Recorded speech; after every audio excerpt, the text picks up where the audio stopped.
सीधी एवं विधि की प्रत्येक न्यूज का अपडेट सबसे पहले पाने के लिए चैनल को सब्सक्राइब करें और बेल आइकॉन प्रेस करें।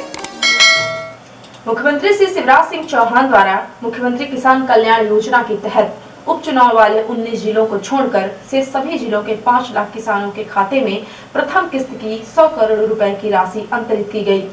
सीधी जिले के एनआरसी कैंप से कलेक्टर श्री रविंद्र कुमार चौधरी सहित कृषक हितग्राही कार्यक्रम में सम्मिलित हुए। कार्यक्रम में मुख्यमंत्री श्री चौहान द्वारा हितग्राहियों से चर्चा की गई। उन्होंने सीधी जिले के ग्राम पंचायत पनवार चौहाना टोला के कृषक श्री विनय सिंह से चर्चा कर उनके कृषि के अनुभवों तथा योजना के विषय में जानकारी प्राप्त की। कृषक श्री विनय सिंह ने बताया कि यह योजना उनके जैसे कृषकों के लिए वरदान से कम नहीं है। उन्होंने बताया कि गत माह जब उन्हें जुताई के लिए पैसे की सख्त जरूरत थी, तभी उन्हें प्रथम किस्त के रूप में 2000 रुपए की राशि प्राप्त हुई, जिससे उनकी समस्या का तत्काल निदान हो गया। उन्होंने बताया कि पीएम किसान सम्मान निधि की राशि भी उन्हें समय से प्राप्त हो रही है। मुख्यमंत्री द्वारा पूछने पर श्री विनय सिंह ने बताया कि उनका किसान क्रेडिट कार्ड नहीं बना हुआ है। मुख्यमंत्री श्री चौहान द्वारा कृषक श्री विनय सिंह को क्रेडिट कार्ड बनाने हेतु प्रेरित किया, जिससे उन्हें सरकार की योजना ब्याज मुक्त ऋण का लाभ प्राप्त हो सकेगा।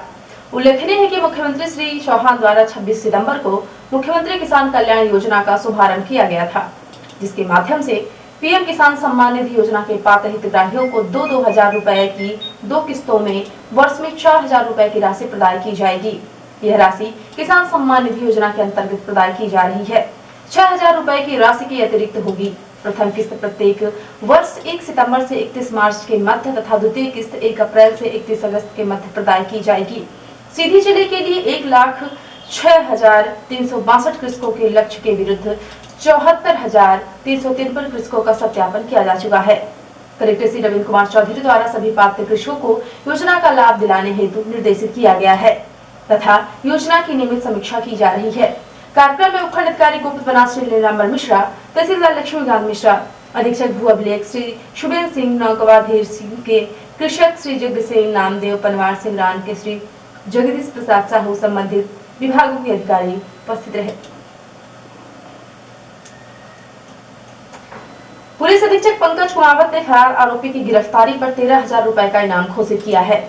उन्होंने कहा है कि जो भी व्यक्ति आरोपी को गिरफ्तार करेगा या गिरफ्तारी के लिए ऐसी सूचना देगा जिसके आधार पर फरार आरोपी की गिरफ्तारी हो सके, इनाम राशि से पुरस्कृत किया जाएगा। इनाम वितरण का अंतिम निर्णय पुलिस अधीक्षक का मान्य होगा। श्री कुमावत ने बताया कि ग्राम उत्तरी करौलिया थाना कोतवाली के दीपुरा पिता गुलाब रावत की गिरफ्तारी पर 2000 रुपए, ग्राम पुरानी बहरी थाना बहरी के ब्रज किशोर जायसवाल उर्फ पप्पू की गिरफ्तारी पर 2000 रुपए एवं 4 अन्य अज्ञात फरार आरोपियों की गिरफ्तारी पर 9000 रुपए का इनाम घोषित किया गया है। उक्त के संबंध में अधिक जानकारी पुलिस अधीक्षक कार्यालय सीधी से प्राप्त की जा सकती है। अपर जिला न्यायाधीश एवं जिला विधिक सेवा प्राधिकरण के सचिव डीएल सोनिया ने जानकारी देते हुए बताया है कि उच्चतम न्यायालय की संदर्भित संस्था राष्ट्रीय विधिक सेवा प्राधिकरण नई दिल्ली के निर्देशानुसार तथा जिला एवं सत्र न्यायाधीश वीरेंद्र प्रताप सिंह के मार्गदर्शन में वर्ष 2020 में आयोजित नेशनल लोक अदालतों के क्रम में वर्ष की अंतिम नेशनल लोक अदालत का आयोजन ऑफलाइन ऑनलाइन दिनांक 12 दिसंबर 2020 को जिला न्यायालय सीधी तथा व्यवहार न्यायालय चुरहट मझौली रामपुर नैकी में किया जाएगा। दिनांक 8 फरवरी 2020 को प्रथम नेशनल लोक अदालत का आयोजन किया गया था। उसके बाद से कोविड-19 के कारण समस्त लोक अदालत निरस्त कर दी गई थी। वर्ष की अंतिम लोक अदालत दिनांक 12 दिसंबर 2020 को आयोजित की जाएगी।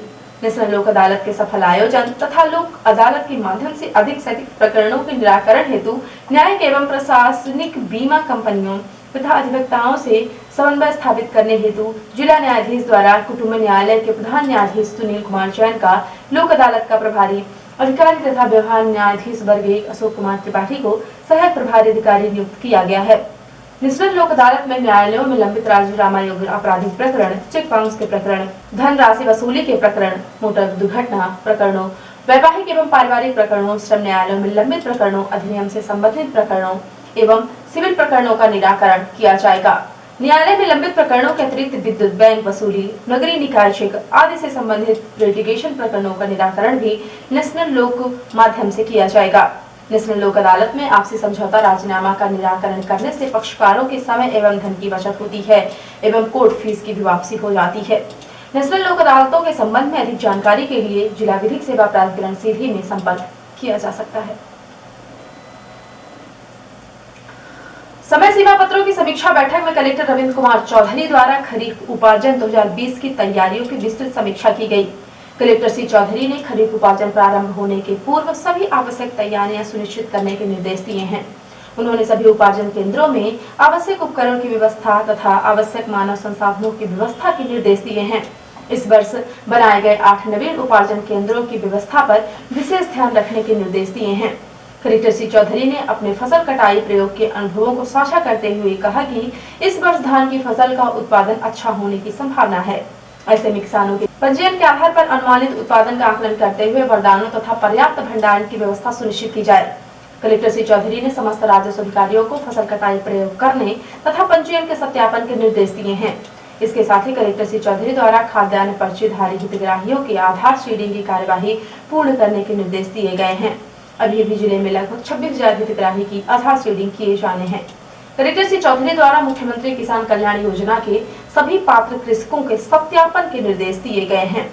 जिले के 1,06,362 कृषकों के लक्ष्य के विरुद्ध 74,353 कृषकों के सत्यापन का कार्य किया जा चुका है। उन्होंने राजस्व वसूली के कार्यों में प्रगति लाने तथा राजस्व प्रकरणों के निराकरण में गति लाने के निर्देश दिए हैं। सीएम हेल्पलाइन की समीक्षा करते हुए कलेक्टर सी चौधरी ने शिकायतों के समय सीमा में संतुष्टिपूर्वक निराकरण के निर्देश दिए हैं। उन्होंने माह अक्टूबर के लंबित शिकायतों तथा 100 दिवस से अधिक लंबित शिकायतों को प्राथमिकता के आधार पर निराकृत करने के निर्देश दिए हैं। उन्होंने कहा कि सभी L1 एवं L2 अधिकारी हितग्राहियों से स्वयं संवाद स्थापित करें तथा उन्हें संतुष्ट करते हुए शिकायतों का निराकरण करें। कलेक्टर सी चौधरी ने हितग्राही मूलक शिकायतों को पूरी संवेदनशीलता के साथ निराकृत करने के लिए कहा है। बैठक के पूर्व वंदे मातरम का सामूहिक रूप से गायन कर मासिक गतिविधियों का प्रारंभ किया गया। बैठक में उपखंड अधिकारियों सहित समस्त विभागों के जिला स्तरीय अधिकारी उपस्थित रहे।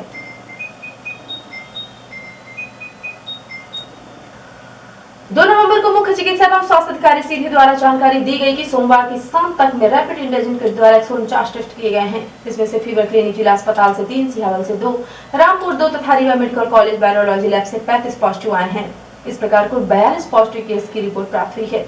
उन्होंने बताया कि उक्त सभी पॉजिटिव केस को आइसोलेशन में भर्ती करने की तैयारी एवं कॉन्टैक्ट ट्रेसिंग और कंटेनमेंट एरिया बनाने की कार्यवाही की जा रही है। सीएमएचओ ने बताया कि कोरोना संक्रमण से 16 लोगों को स्वस्थ होने के बाद डिस्चार्ज किया गया है। सभी को अपने घर पर होम आइसोलेशन में 1 सप्ताह रहने के लिए समझाइश देते हुए आवश्यक दवाओं के सेवन के लिए दवा प्रदान की गई है तथा सभी को आवश्यक सावधानियां रखने की सलाह दी गई है। अब जिले में कुल 1,432 लोग कोरोना से संक्रमित हो चुके हैं। अब तक 1,285 व्यक्तियों को स्वस्थ होने के बाद डिस्चार्ज किया गया है। अब जिले में कुल एक्टिव केस 153 हो गए हैं। और अब पेश प्रादेशिक हलचल। प्रचार खत्म होने के 18 घंटे बाद कमलनाथ को सुप्रीम कोर्ट से राहत। स्टार प्रचारक का दर्जा छीनने के ईसी के आदेश पर रोक। उपचुनाव में 28 विधानसभा सीटों के लिए पैरामिलिट्री की 84 कंपनियां तैनात की गई। जिला पुलिस बल के 10,000 विशेष अफसर लगे।